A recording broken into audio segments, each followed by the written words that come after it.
ini berlaku ke atas seorang wanita bernama Nora yang berwatakkan seperti lelaki. Apabila Nora berkelapangan, Nora akan mengambil alih kerja ayahnya sebagai pemandu teksi.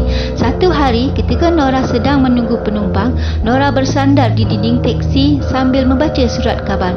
Tiba-tiba Nora didatangi seorang wanita berjubah hitam yang meminta dihantar ke kampung kubur. Dengan senyum mesra, Nora menerima permintaannya, lalu mempersilakan wanita yang berwajah bujur sedih itu menaiki teksi. Sepanjang perjalanan tiada sebarang perbualan antara mereka, hanya kedengaran suara radio yang memutarkan lagu-lagu era 90-an. Hari mulai senja, tiba-tiba gerimis turun. Tempat yang dituju semakin hampir. Nora bertanya kepada wanita itu hendak turun di mana, sama ada di pintu dermaga atau di kawasan teluk. Tetapi wanita itu hanya meminta diturunkan di pintu masuk kuburan Islam, kawasan yang terdapat banyak rimbunan pokok cempaka. Nora hanya menurut. Bagi Nora itu perkara biasa. Dua pintu yang bertentangan antara dermaga tempat kapal berlabuh dan pintu masuk ke kubur. Sebaik sampai dan teksi diberhentikan, Nora menoleh ke belakang. Alangkah terkejutnya dia kerana wanita itu tiada di tempat duduk. Antara percaya dengan tidak. Lalu Nora memandang sekeliling kawasan dan memandang punat pintu masih berkunci. Spontan hatinya berdebar dan nafas Nora menjadi laju. Ketakutan mulai wujud dalam hati fikirannya. Mustahil dia boleh keluar tanpa membuka pintu. Tidak berlengah, Nora memusingkan steering berpatah balik, tergesa-gesa meninggalkan tempat itu. Baru Nora hendak memacetkan teksi, dia ditahan oleh seorang pemuda bernama Nizam. Nizam membawa sebunjut kain. Dalam hati Nora berkata, daripada aku sendiri lebih baik berteman. Nora pun memberhentikan teksi dengan doa semoga ini manusia. Walaupun masih dalam ketakutan dan berdebar-debar, Nora berusaha menguatkan diri untuk berani.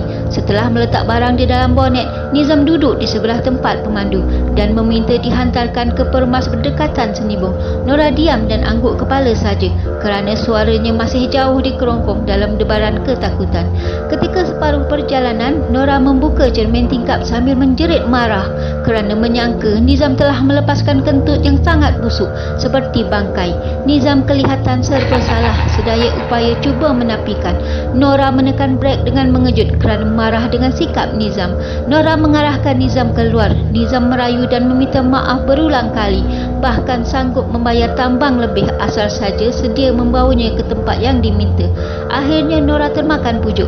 Bau yang tak enak sekejap datang, sekejap hilang. Dalam hati Nora berkata, pasti ada sesuatu yang dibawa oleh Nizam telah membusuk.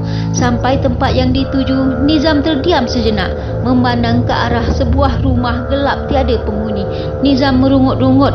Malam Jumaat biasanya ramai orang datang meminta nombor, tapi malam ini sepi. Nizam hampa. Nora ketawa melihat gelagat Nizam. Sambil ketawa, Nora berkata sesuatu yang menyenangkan hati Nizam.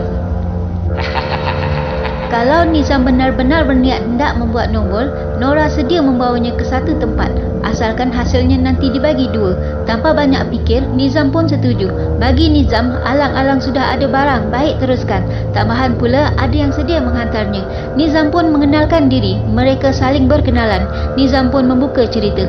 Dengan selamba, Nizam memberitahu Nora bahawa bungkusan kain yang dibawa adalah sehelai kain kafan. Barang itu dipinjam dari kawannya. Seronok Nora mendengarkan. Nora juga berharap akan mendapat hasil yang besar. Nora hanya senyum sepanjang jalan. Ketika mereka seronok bersembang, tiba-tiba teksi yang dipandu Nora terasa ada kelainan. Nora dan Nizam saling berpandangan. Bumbung teksi seperti dihentak dengan sesuatu. Nora pun berhenti di tepi jalan untuk memeriksa teksinya. Namun tiada apa-apa yang mencurigakan. Nora kembali memandu. Tidak berapa lama Nora meluncurkan teksinya, sekali lagi keanehan terjadi. Kedengaran dinding dan bonet seperti diketuk bertalu-talu. Sekali lagi Nora berhenti. Nizam dan Nora amat terkejut apabila membuka bonet. Kain kapan berselirat tak karuan. Dengan perasaan cemas dan tangan yang menggigil, Nizam segera menggumpal-gumpal kain itu. Nora yang gugup dan risau ligat memikirkan bagaimana untuk segera sampai ke rumah pawang. Akhirnya Nora mengambil keputusan untuk melalui jalan pintas yang dilalui senja tadi, di mana penumpang wanita telah hilang begitu saja. Sebaik saja Nora hendak memulakan perjalanan, kedua-dua pintu tempat duduk belakang terbuka dengan sendiri. Nora mengarahkan Nizam untuk menutupnya. Setelah itu, Nora memulakan semula pemanduan. Tiada sepatah kata antara mereka. Masing-masing hanya melayan perasaan gusar. Tiba-tiba Nizam menjerit dengan mengatakan, "Jalan terus, jangan berhenti." Apabila kelihatan satu lembaga menahan mereka, mata Nora bulat kerana cemas, lantas bertanya kepada Nizam, "Siapa perempuan berjubah hitam itu?" Sambil menceritakan pengalaman ketika senja tadi. Nizam pun menceritakan bahawa itu bukanlah manusia, hanya jelmaan semata-mata.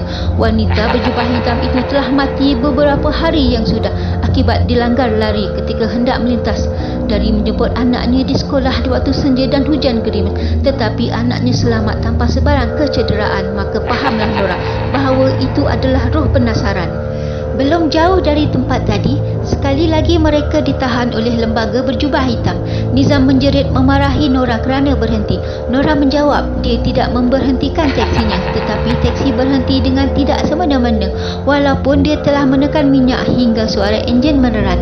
Lembaga itu mendekat dan mengetuk cermin tingkap bersebelahan Nizam.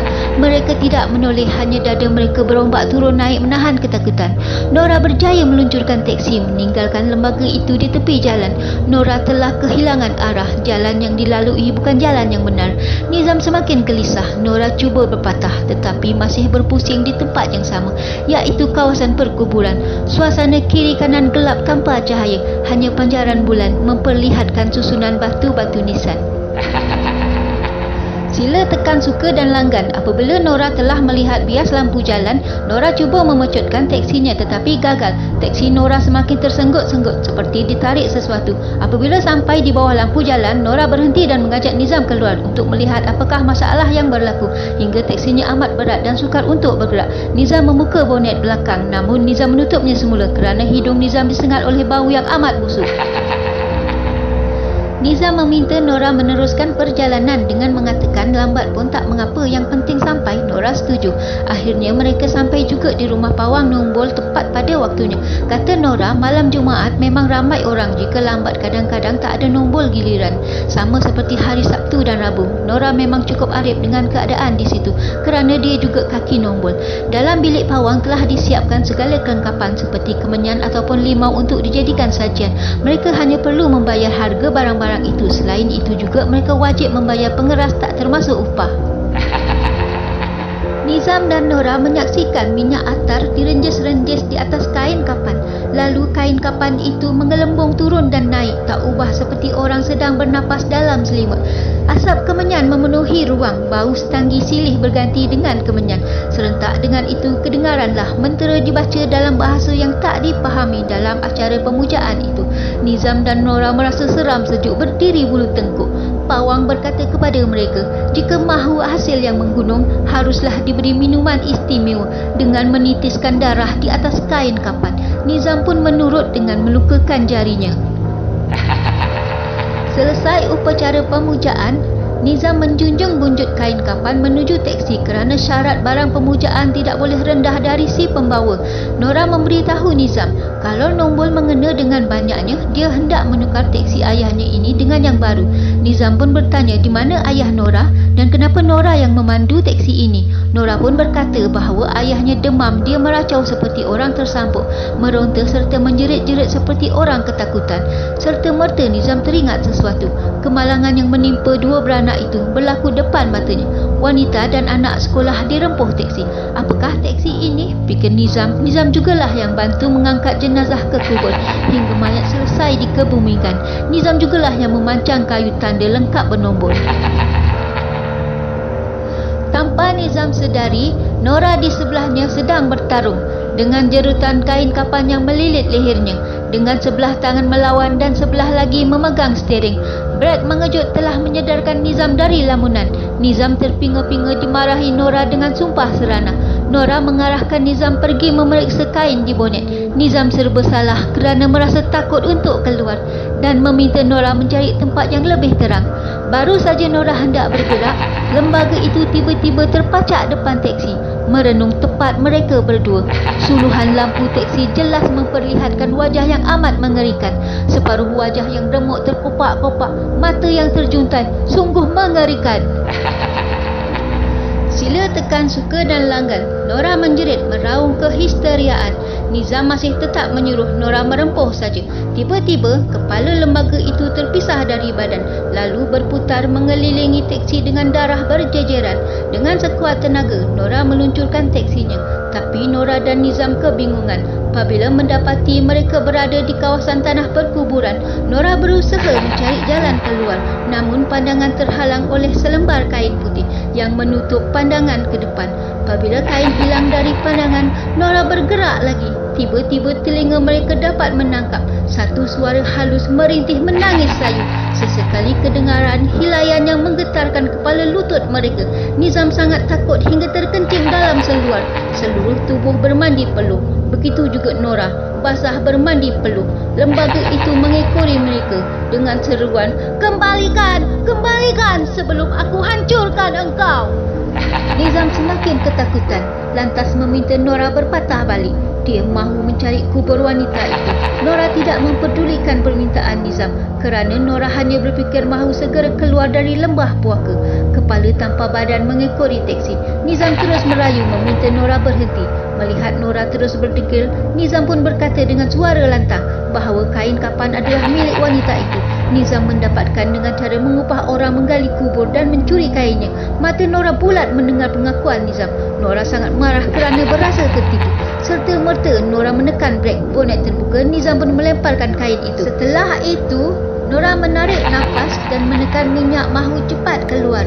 Tiba-tiba, satu suara dari tempat duduk belakang memintanya menghantar ke pintu kubur. Serentak dengan suara itu, Nora dan Nizam menoleh ke belakang. Alangkah kagetnya mereka melihat satu lembaga yang mengerikan, membuat jantung dan nafas Nora bagai terhenti. Lalu teksi meluncur hilang kawalan. Akhirnya, teksi merah itu terselit antara batu-batu nisan di situ. Pagi selepas subuh, ramai orang di kawasan perkuburan melihat teksi yang terperosok remuk. Polis dan ambulans sampai. Kabar orang ramai mengatakan mangsa tidak dapat diselamatkan. Di satu sudut, seorang kanak-kanak perempuan berseragam sekolah erat memeluk ayahnya sambil berkata, "Itulah teksi yang langgar kami." Sekian dahulu. Jika berminat dengan cerita seram selanjutnya, sila tekan suka dan langgan.